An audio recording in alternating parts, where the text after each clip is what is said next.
पुद्रा एकादशी 2023 व्रत कथा और महत्व।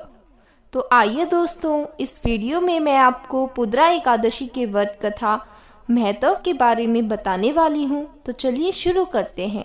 पुद्रा एकादशी व्रत कथा वर्ष 2023 में पुद्रा एकादशी व्रत 2 जनवरी को मनाया जाएगा।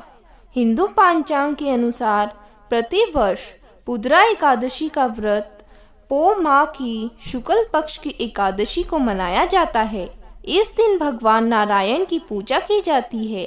सुबह स्नान आदि से निर्वृत्त होकर स्वच्छ वस्त्र धारण करने के पश्चात श्री हरि का ध्यान करना चाहिए। पुद्रा एकादशी का पूजन। पुद्रा एकादशी के दिन बाल गोपाल की पूजा करनी चाहिए। बाल गोपाल की प्रतिमा को पंचामृत से स्नान कराना चाहिए। धूप दीप आदि से भगवान नारायण की अर्चना की जाती है। उसके बाद फल फूल, नारियल, पान सुपारी, लौंग आदि व्यक्ति अपनी सामर्थ्य अनुसार भगवान नारायण को अर्पित करते हैं। पूरे दिन निराहार रहकर संध्या समय में कथा आदि सुनने के पश्चात फलाहार किया जाता है। अथ पुत्रदा एकादशी महामातम। धर्मराज युधिष्ठिर ने पूछा, हे कृष्ण, अब आप पौष माह के व्रत के बारे में समझाइए।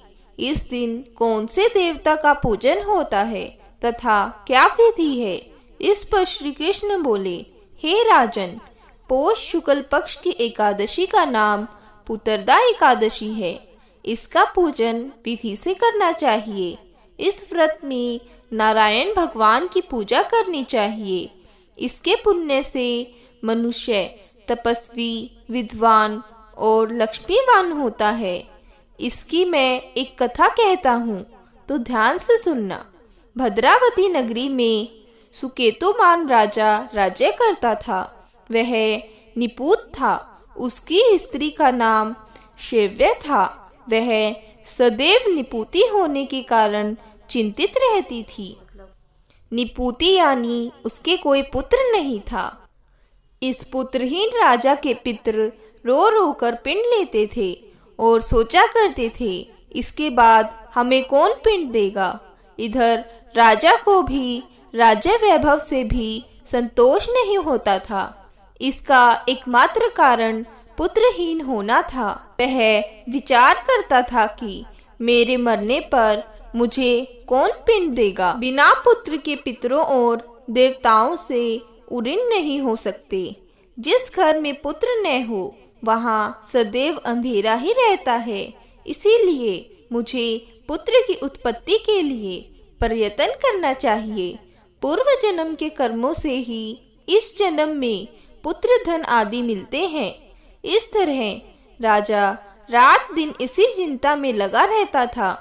एक दिन राजा ने अपना शरीर त्याग देने की सोची, परंतु विचार करने लगा कि आत्मघात करना महापाप है। राजा इस तरह मन में विचार कर एक दिन छिपकर वन को चला गया। राजा घोड़े पर सवार होकर वन में पक्षियों और वृक्षों को देखने लगा। हाथी अपने बच्चों और हथनियों के बीच में घूम रहे हैं। राजा सोच विचार में लग गया। राजा प्यास के कारण अत्यंत बेचैन होने लगा और पानी की तलाश में आगे बढ़ा। कुछ ही आगे जाने पर उसे एक सरोवर मिला। उस सरोवर के चारों तरफ मुनियों के आश्रम बने थे। उस समय राजा के दाहिने अंग फड़फड़ाने लगे। राजा मन में प्रसन्न होकर सरोवर के किनारे बैठे हुए मुनियों को देखकर घोड़े से उतरा और दंडवत करके सम्मुख बैठ गया। राजा को देखकर मुनिवर बोले, हे राजन, हम तुमसे अत्यंत प्रसन्न हैं। तुम इस जगह कैसे आए हो? इस पर राजा ने उनसे पूछा, हे मुनिवरों, आप कौन हैं और किस लिए यहाँ हैं? सो कहो। मुनि बोले, हे राजन, आज पुत्र की इच्छा करने वाले को संतान देने वाली पुत्रदा एकादशी है। हम लोग विश्वदेव हैं और इस सरोवर पर स्नान करने आए हैं। इस पर राजा बोले, हे मुनिवर, मेरे भी कोई पुत्र नहीं है। यदि आप मुझ पर प्रसन्न हो तो एक पुत्र का वरदान दीजिए। मुनि बोला, हे राजन, आज पुत्रदा एकादशी है, आप इसका अवश्य ही व्रत करें। भगवान की कृपा से आपके अवश्य ही पुत्र होगा। मुनि के वचनों के अनुसार राजा ने एकादशी का व्रत किया और द्वादशी को पारण किया और मुनियों को प्रणाम करके अंत में अपने महल को वापस आया। अंत में रानी ने घर धारण कर लिया और 9 माह के पश्चात उसके एक पुत्र रतन पैदा हुआ। वह राजकुमार अत्यंत वीर, धनवान, यशस्वी और प्रजापालक हुआ। श्री कृष्ण भगवान बोले, हे राजन, पुत्र प्राप्ति के लिए पुत्रदा एकादशी का व्रत करना चाहिए। जो मनुष्य इसका महामातम श्रवण व पठन करते हैं उनको स्वर्ग मिलता है। यह महामातम यही समाप्त होता है। बोलो श्री कृष्ण भगवान की जय। Thank you for watching.